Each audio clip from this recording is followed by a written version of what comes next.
So alright guys, आज बड़े दिनों के बाद में हम जाने वाले हैं गॉडजिला के पास में, क्योंकि इस वीडियो में मैं गॉडजिला एनिमेटेड सीरीज के 9वें एपिसोड के बारे में बात करने वाला हूं। तो इस वीडियो में हम देखने वाले हैं कि गॉडजिला सीरीज के एपिसोड नंबर 9 में क्या हुआ और क्या है इसकी कहानी, ये जानेंगे। तो शुरू करते हैं without wasting any time, let's get into it. So ये एपिसोड शुरू होता है कि कुछ चोर एक हाल ही में बंद हुई होटल से सामान चुराने के लिए एक आइलैंड पर जाते हैं ताकि वो लूटपाट मचा सके, लेकिन उस आइलैंड पर कुछ लहराती हुई लटाएं उन पर अटैक कर देती है, जिसके कारण ये चोर डर जाते हैं और वहाँ से दुम दबा के भाग जाते हैं। इसके बाद में हीट की टीम को ये काम दिया जाता है कि वो उस आइलैंड पर जाए और वहाँ पर जाकर इन्वेस्टिगेशन करे कि आखिर वहाँ पे ऐसा क्या हुआ कि चोर इतना ज्यादा घबरा गए। और हीट की टीम वहाँ पे पहुँचती है, लेकिन वहाँ पहुँचते से ही इनकी जो बोट है वो खराब हो जाती है। सो निक और रैंडी बीच पर ही रुकते हैं ताकि वो बोट को रिपेयर कर सके और बाकी के लोग अंदर होटल की तरफ निकल जाते हैं ताकि वो यहाँ की जांच पड़ताल कर पाए। एल्सी मोनिक और क्रैबन से कहती है कि वो पीछे रुककर इन प्लांट्स के सैंपल लेगी और उन दोनों को आगे जाने के लिए कहती है। और जब एल्सी प्लांट्स के सैंपल ले रही होती है तो टहनियां यहाँ पर आ जाती हैं और उसे पकड़ लेती है और एल्सी का खुद ही सैंपल बन जाता है। और ये म्यूटेड ट्री की टहनियां मोनिक और क्रैबन पर भी अटैक कर देती हैं। वहीं बीच पे निक और रैंडी दोनों मिलकर इस बोट को ठीक कर ही देते हैं और निक देखता है कि यहाँ का वॉल्केनो बड़ी उछाले मार रहा है, तो उसे लगता है कि उन्हें इस आइलैंड से बाहर निकल जाना चाहिए। तो वो बाकी लोगों को ढूंढने के लिए रैंडी को लेकर जंगल की तरफ जाने लगता है। वहीं दूसरी तरफ मोनिक और क्रैबन भी भागते भागते होटल के पास में पहुंच जाते हैं और वो सोचते हैं कि वो इन पुकार टहनियों से बच गए, लेकिन जैसे ही वो ऊपर देखते हैं तो उन्हें एक बड़ा सा मधुमक्खी का छत्ता दिखता है और बहुत बड़ी बड़ी मधुमक्खियां दिखती हैं, जिनको देखकर इन दोनों की हवा निकल जाती है और वो वहां से फिर से भागने लगते हैं। इस आइलैंड की ये मधुमक्खियां भी इसलिए बड़ी हो गई हैं क्योंकि ये भी म्यूटेट हो चुकी हैं। और इन मधुमक्खियों से भागते भागते मोनिक का पैर मूंछ खा जाता है और वो टेम्पररी लंगड़ी हो जाती है। क्रैबन उसकी मदद करने की कोशिश करता है, लेकिन मोनिक में पता नहीं किस चीज का एटीट्यूड भरा है, वो उसकी मदद लेने से मना करती जाती है। अब जंगल में रैंडी और निक के ऊपर भी ये टहनियां अटैक करने लगती हैं, लेकिन गॉडजिला यहाँ पर आ जाता है और वो इन टहनियों से लड़ने लगता है। लेकिन ये म्यूटेड ट्री गॉडजिला को अपनी जकड़ में ले लेते हैं और गॉडजिला को जमीन पर बांध कर रख देते हैं।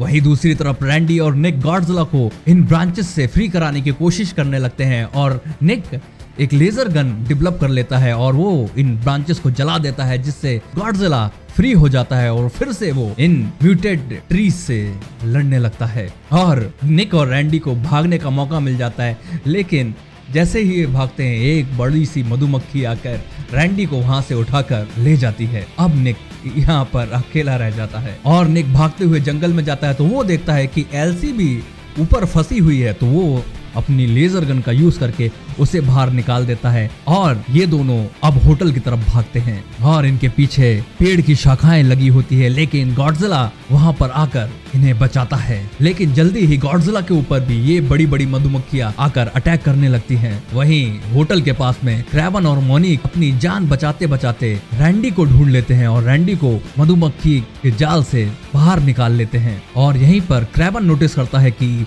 इन मधुमक्खियों से भी बड़ी एक और मधुमक्खी है जो है इनकी रानी मधुमक्खी, और वो दिमाग लगाता है कि अगर रानी मधुमक्खी को रोक लिया जाए तो बाकी मधुमक्खियां भी अपने आप रुक जाएगी, क्योंकि मधुमक्खियों का ये रूल होता है। और वो जाकर नाइजल को रिपेयर करने लगता है, जिसको इन मधुमक्खियों ने पहले ही तोड़ दिया था। और क्रैबन नाइजल को एक स्मोक बम में कन्वर्ट कर देता है और इस स्मोक बम के कारण ये मधुमक्खियां थोड़ी प्रॉब्लम में आने लगती है, जिससे बाकी की मधुमक्खियों पर भी इफेक्ट पड़ने लगता है। लेकिन जल्दी ही नाइजल का अंतिम संस्कार हो जाता है और उसे मधुमक्खियां बीच में से तोड़ डालती हैं। अब रानी मधुमक्खी आगे बढ़ती है, लेकिन गॉडजिला यहाँ पर आ जाता है और वो और क्वीन मधुमक्खी दोनों में फाइट शुरू हो जाती है। लेकिन मधुमक्खियों को बचाने के लिए उसके सैनिक भी आ जाते हैं और वो भी गॉडजिला से लड़ने लगते हैं और गॉडजिला और इन मधुमक्खियों की लड़ाई वॉल्केनो के अंदर तक पहुंच जाती है। और इस फाइट के कारण यहाँ पर अर्थक्वेक आ जाता है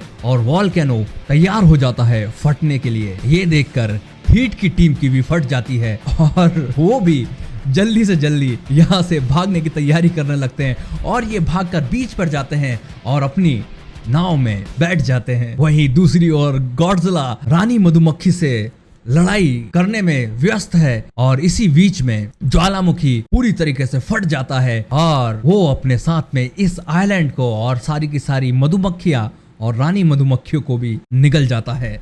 लेकिन हीट की टीम यहाँ से निकलने में कामयाब हो जाती है। निक सोचता है कि ऐसी तबाही से तो कोई भी जिंदा नहीं बचेगा और शायद गॉडजिला भी जिंदा ना बचे। लेकिन उसी टाइम पर गॉडजिला पानी में से बाहर निकलता है और तैर के इनसे आगे निकल जाता है, जिसे देखकर सभी बहुत ज्यादा खुश होते हैं और सभी इस आइलैंड से बाहर निकल जाते हैं और यहीं पर यह एपिसोड खत्म हो जाता है। सो ऑलराइट गाइस, ये था गॉडजिला एनिमेटेड सीरीज का एपिसोड नंबर 5, जिसमें गॉडजिला ने एक और म्यूटेटेड मॉन्स्टर मधुमक्खी के साथ में लड़ाइयाँ की और हर एपिसोड की तरह इस एपिसोड में भी गॉडजिला अपने फेलो मॉन्स्टर को डिफीट करने में कामयाब रहा और किंग ऑफ द मॉन्स्टर बना रहा। तो अब आप मुझे बताइए कि आपको ये एपिसोड कैसा लगा और गॉडजिला सीरीज का एपिसोड नंबर 10 भी क्या आप देखना चाहेंगे, तो जल्दी से कमेंट करके मुझे ये सब बताएं।